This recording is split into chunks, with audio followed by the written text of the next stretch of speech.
水晶は呪いでしかありません。人々には苦痛と欲望を与え、レーゲンブルク女王であるローゼンシルにあなたの苦しみを許しましょう。水晶は帝国の敵を倒すのです。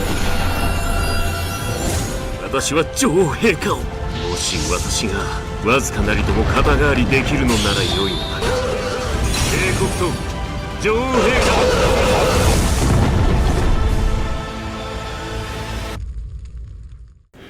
Hey everyone, this is Nitro. In this video, I'm going to talk about Clotaire and Rozenciel because I've gotten asked about these two heroes multiple times.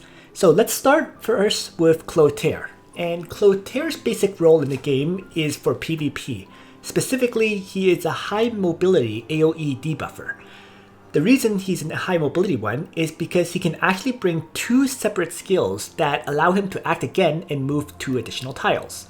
So what this means is he can move 3 tiles, act again, move 2 more, act again, move 2 more, and then launch out the AoE. And then if he gets, let's say, a breeze buff or something similar beforehand, it can allow him to potentially move 5 or 6 tiles first, before moving those additional 4 tiles and then follow up with an AoE.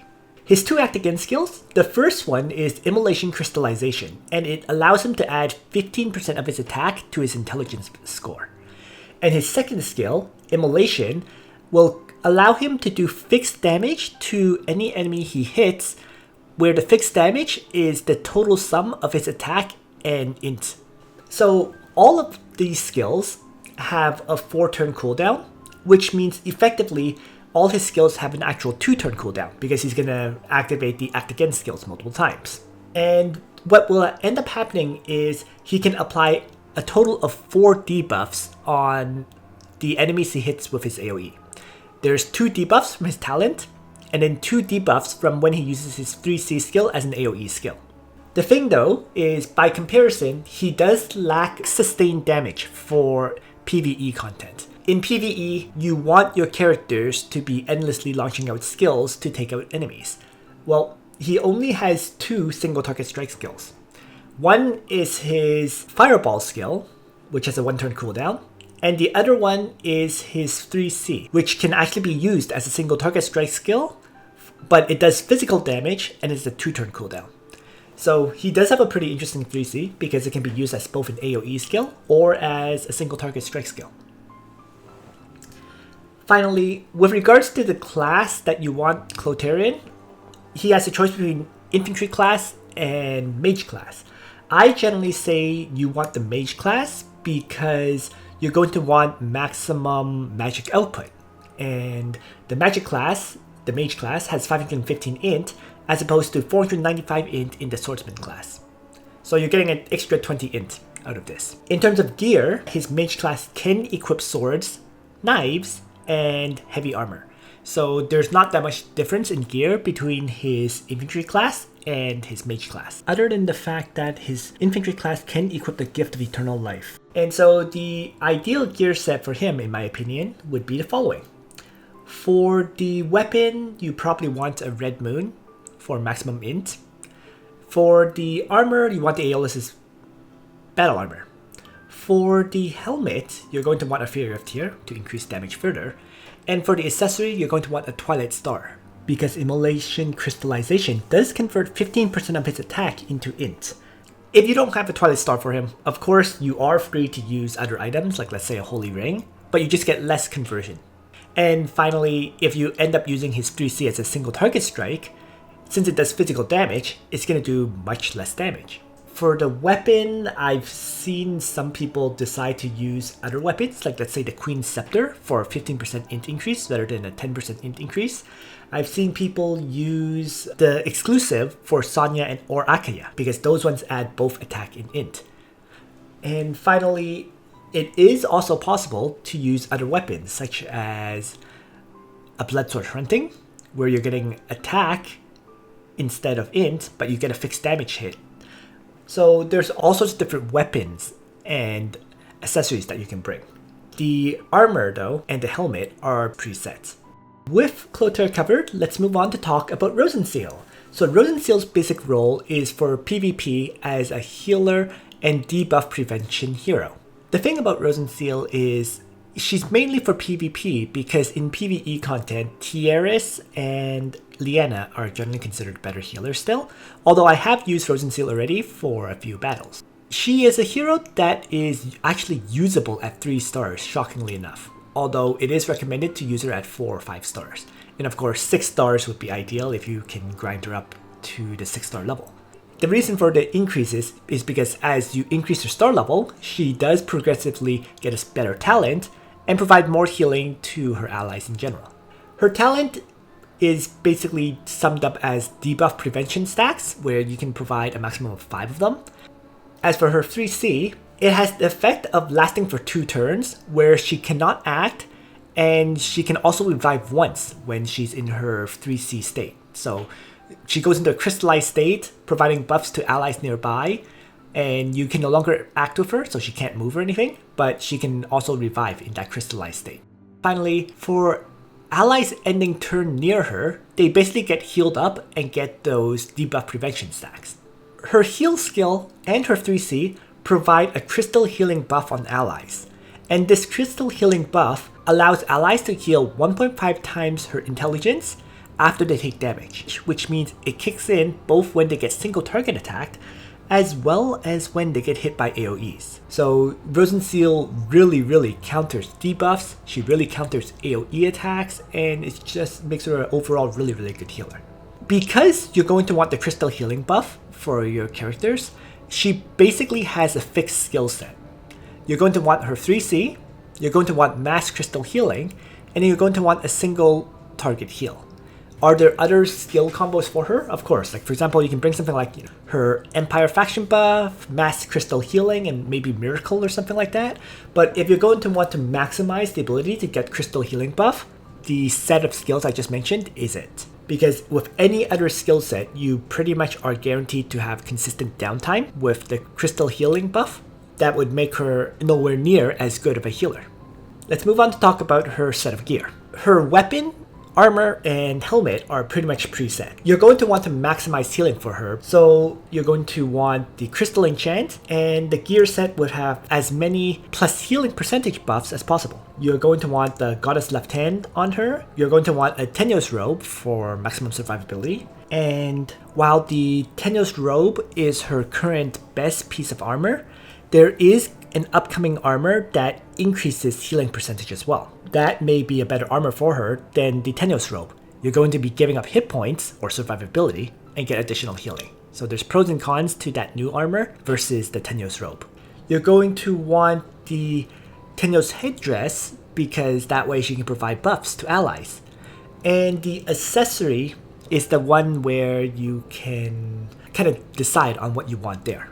And the reason for that is because the accessory choice will very much depend on what you have available to you. For example, the most common one for her is probably the True Cross because it provides plus 15% additional healing, which is the most out of any accessory. It also increases survivability against mages and demons. You can, however, choose to use a Goddess tier if you're somehow worried that your debuff prevention stacks are going to get overwhelmed. I don't feel Goddess tier is recommended for her, but it may be worth using at lower star levels. The last two options provide fixed damage immunity to combo with Shrine Maidens. Meditation Ring provides that immunity to fixed damage so that you guarantee that Rozenciel cannot get assassinated. And the Swordsmith Medal is more advantageous in the sense that it provides both the immunity to fixed damage as well as immunity to getting silenced. Swordsmith Medal obviously would offer less healing, but it guarantees that you can always be using your skills. These are all viable options for her in terms of accessories.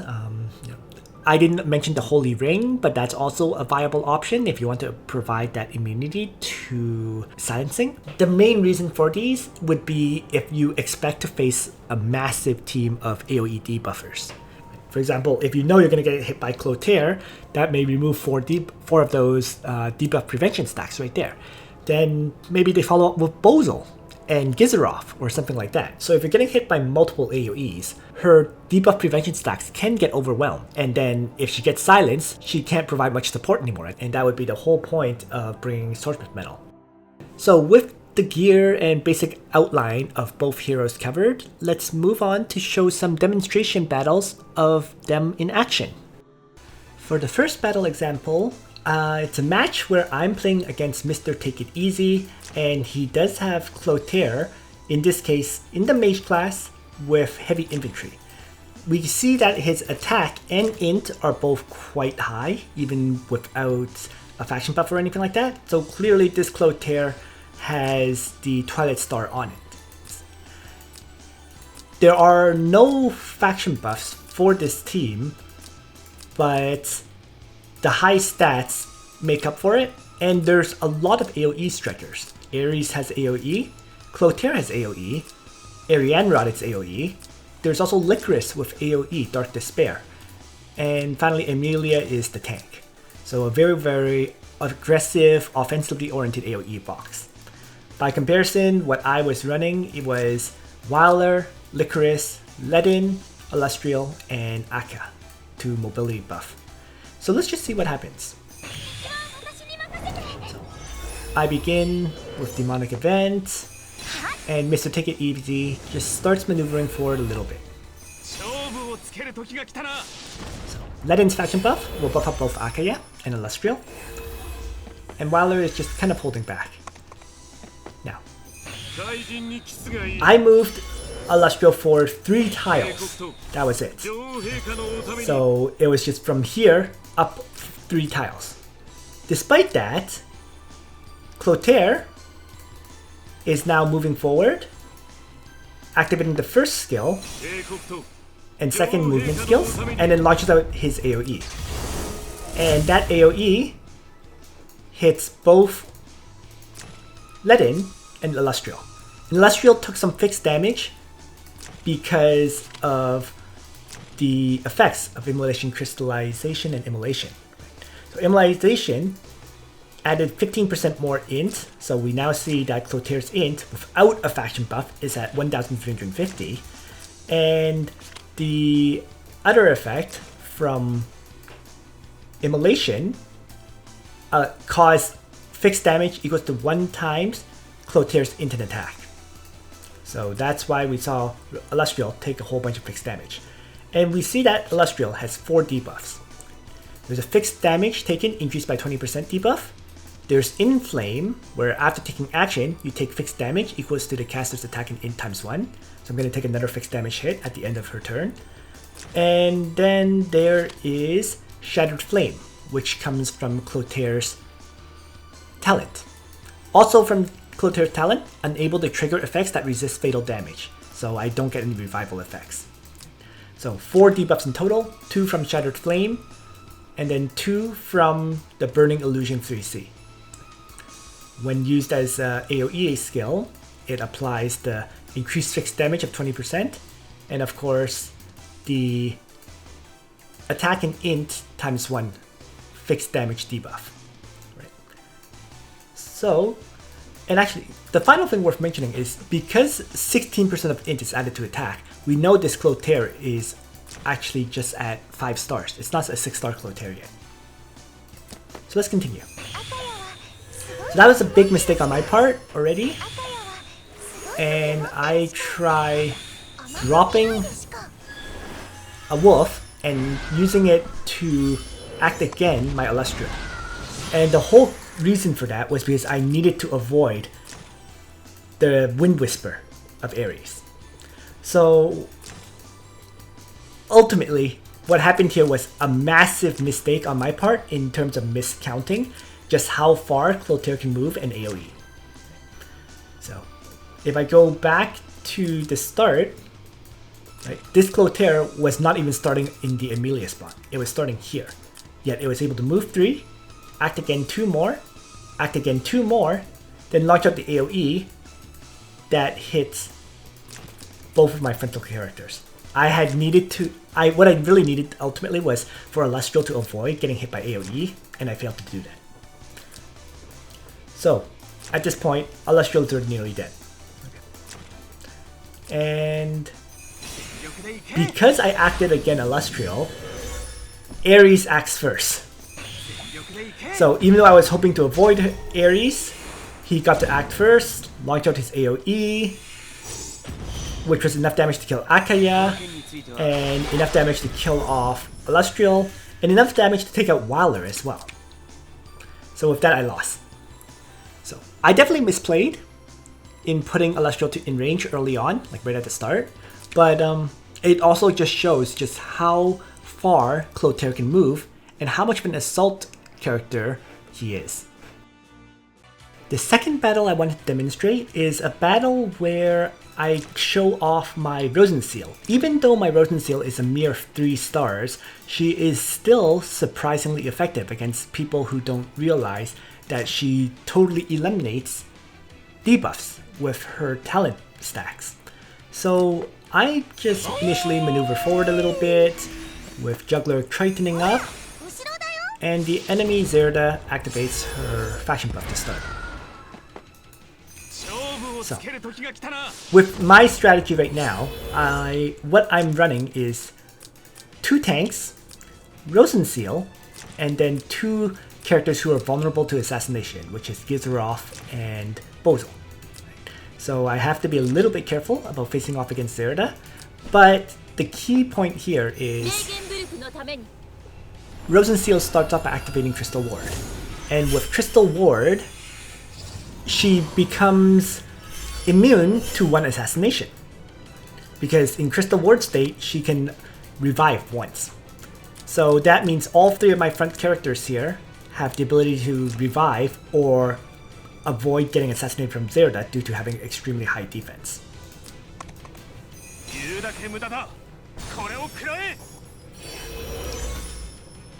In the meantime, I just have my other characters just set up and get ready.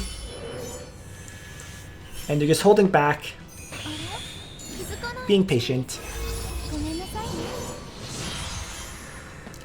So now, Gizaroff activates his faction buff, buffing up everybody but Ledin.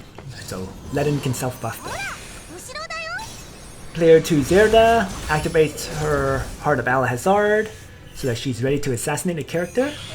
And Sinister Mind tries to have Listel apply Reaper's Touch. Well, because I had the immunity to debuffs, it just dispelled the debuffs. Let me just go back a step. So at this point, Rozenciel had 2 stacks of Crystal Barrier, so I'm immune to the next 2 debuffs. So when Listel moved up and launched out Reaper's Touch, both debuffs got blocked.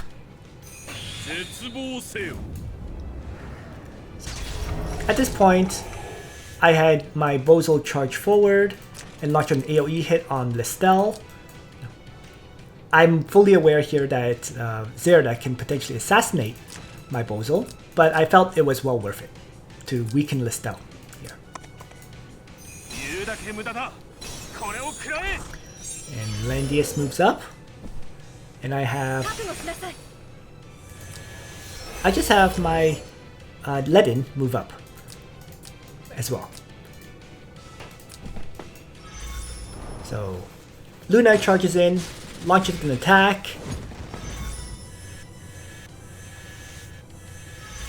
Doesn't do all that much. And Rozenciel, ending her turn, provides healing to my characters, which was Juggler. So the reason why I moved Ledin up as well was because I acted first, and with Ledin using Wretch's Duel, I could take down Zerda before she acted. So being player 1, using Wretch's Duel to pull Zerda to me, I could have Ledin just kill off the Zerda that had no soldiers. So that actually protected my Bozel, because Zerda never gets the opportunity to assassinate at all. So now, Listel does a Blood Dance, and the Blood Dance does the fixed damage to my characters who don't have swordsmiths. So Juggler had a swordsmith, Bozel had a swordsmith, and thus they took no damage. The only characters who actually took damage then was Rozenciel and my Construct. Rozenciel didn't get any debuffs applied to her, and so the battle continues as a result. So now Gizeroff will make the construct explode. And the debuffs that I applied was a silence on the enemy Sophia as well. Also, Landius got the poison debuff and a passive disable. And Listel got cannot heal yourself and a defense reduction. So some very good debuffs there. And I just have my constructs start striking the enemy Sophia that has been silenced. Sophia moves up and attacks, and Goddess Tier does remove a debuff. So Listel lost the cannot heal one, Landius lost the disabled passive one. To be expected. So I just launched a new AoE with Bozal, Earthquake, and that was lots of new debuffs. So, and actually, the Soul Stealer headdress also silenced Landius. So we see, actually, it looks like a lot of the debuffs were immune. There were immunities to them, so it didn't actually do as many debuffs as I thought. But nonetheless, at this point, Ledin killed off Zerda. Listel has already used both Blood Dance and Reaper's Touch, and both of which were basically useless. And he's also lost his healer, Sophia. So I'm at a overwhelmingly advantageous state now.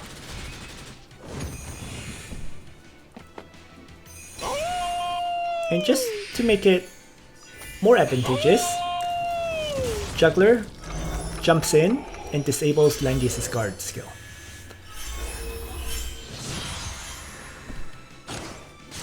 So, Rozenciel is finally killed. So I lose my healer to the enemy Luna. That was part of the cons of teleporting forward with Juggler.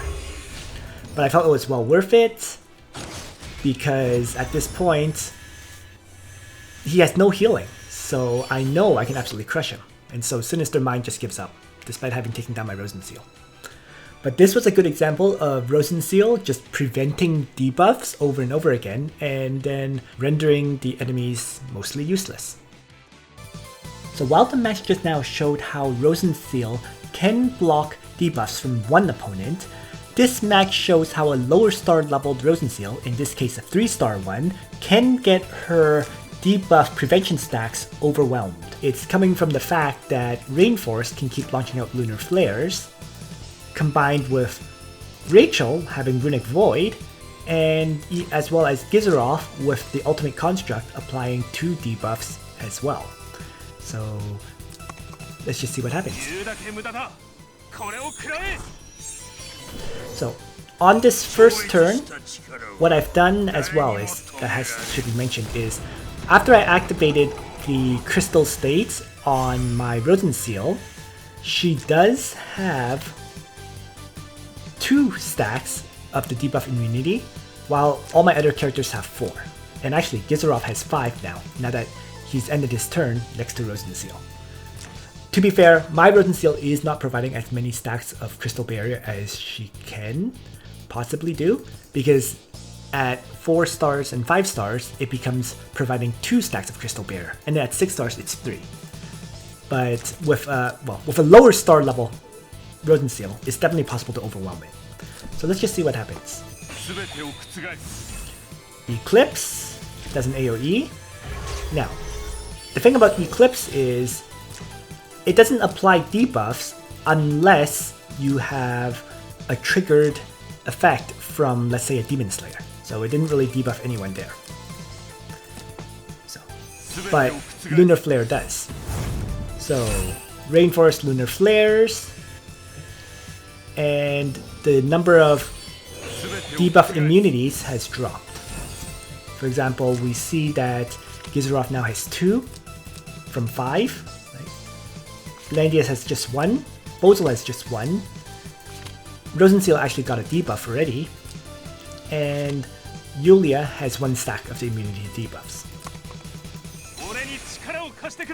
And due to my low star level on Rozenciel, I'm not getting very many debuff removal chances, or debuff prevention chances, because I'm only getting 1.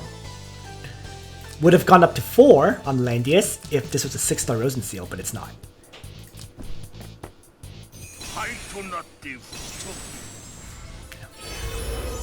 In the meantime, so I just have Rozenciel heal, and we see that she took fixed damage because of the burn effect from the lunar eclipse.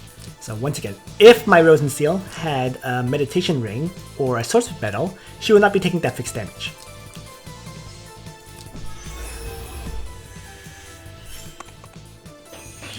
So we'll let the match go forward a few more steps now. And a sword of protection was laid down by that Rozelia, which moves back. So now Rainforest launches another Sonic Blade to do damage and rebuild Otherworldly Force stacks.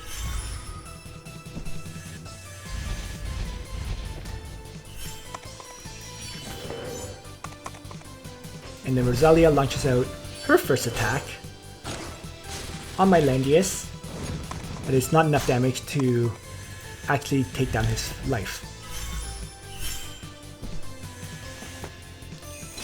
So now, Gizerov jumps in with Ultimate Construct, but since Bozal had 4 stacks and Yulia had... Bozal had I think 5 stacks and Yulia had 4. So it only applies 2 debuffs. Clearly one of them was probably Bozal had immunity to, so he only lost 1 stack, while Yulia just lost 2, because she has no immunities by comparison.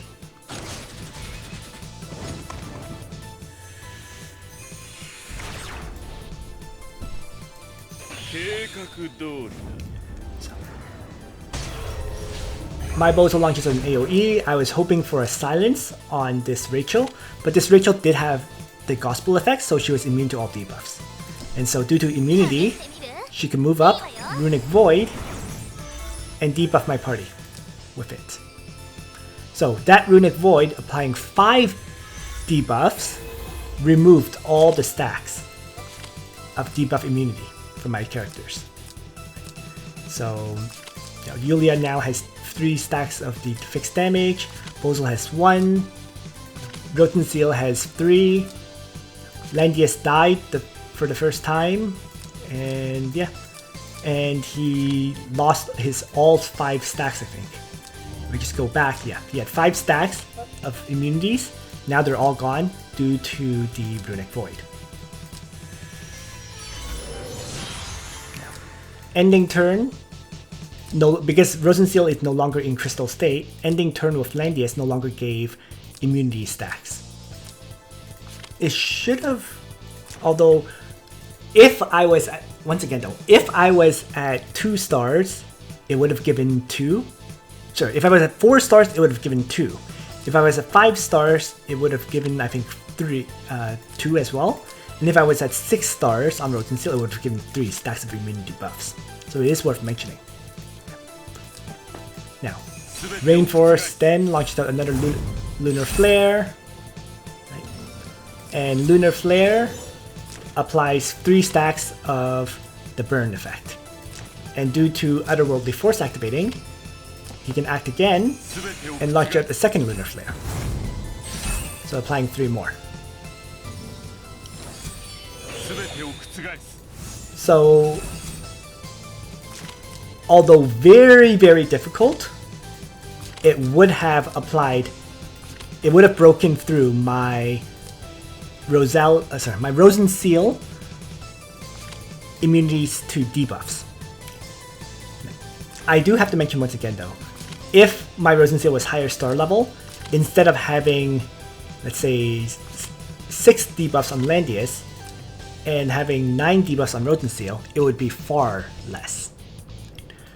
Ending every turn would have given 3 of those immunity stacks, and thus I think Landius would have ended with maybe 3 stacks of debuffs, while Rozenciel would have ended up with a lot more.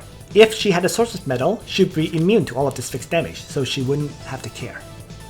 So ultimately, despite Rainforce launching out Lunar Flare after Lunar Flare with Act Again and so on, if my Rozenciel was 6 stars, none of this would have really occurred. Okay. So it just shows there is a reason to build up your Rozenciel, to star her up to 6 stars potentially. But if you don't have her at 6 stars, it is possible to overwhelm her immunities. So just what I want to demonstrate with this fight. The final battle example will be an all-Empire team with 3 of the heroes which are basically new to the month of January. There is going to be Rozenciel, bringing of course Shrine Maidens. There is going to be Clotaire here with Guardian Infantry to increase his survivability against physical strikes.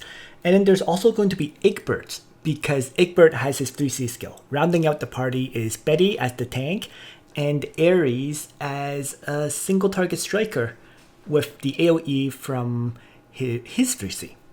So in this situation, Rozenciel does bring her faction buff because she is buffing up literally everyone in this party. So this is one of those rare situations where you won't bring her recommended skill set, the fixed skill set that I mentioned, and instead bring her faction buff. And let's just see how this party works and plays out. So, first maneuvering forward of the tank, Betty, and the opponent actually moves in aggressively to start as well. Well, Rozenciel starts off by faction buffing the whole party. And obviously Tenyo's headdress just kicked in there, as you just saw. Now, right away, Ares is going to charge forward with Resurgent Gale and launch a Noble Charge on Juggler. It doesn't kill, but what it does do here is teleport all the characters next to Ares himself and knock them out of full hit point range.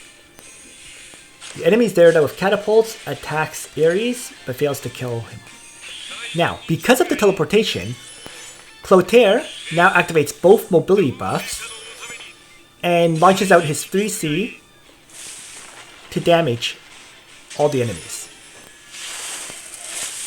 and do fixed damage hits on them. Now it's worth mentioning that this Clotaire is running Bloodsword Hunting, so it does get a 50% chance to do additional fixed damage to the enemies it hits. Once again, I don't consider this his ideal gear, but it is workable. So we just see here that after the initial fixed damage hit coming from one of his Act Again skills, he got an additional fixed damage hit, this time on the enemy Reen, which doesn't have a source of metal. So a lot of the enemies got heavily damaged. Liana provides some healing to them. And now Egbert uses his 3C to create a summon and self-damage so that his AoE is going to have a longer range. Enemy Ares moves in and launches out a Wind Whisper to kill off player 1's Ares. But Ares was not the problem. Now, Egbert gets teleported forward, launches out Acid Burn, more fixed damage, and that AoE took out both Liana as well as Ares. And of course, the AoE applied cannot be healed debuff on all the enemy characters. So at this point, player 1 is kind of out of AoEs for now. So there is some downtime going on now, especially now that Egbert died after that AoE.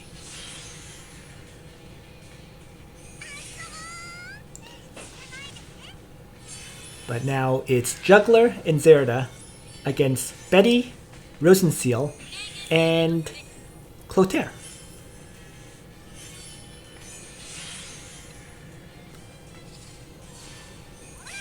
So what we're seeing right now is player 2 is kind of hanging in the back, but 2 turns have passed. Clotaire can now reactivate both of his mobility skills and launch out another AoE.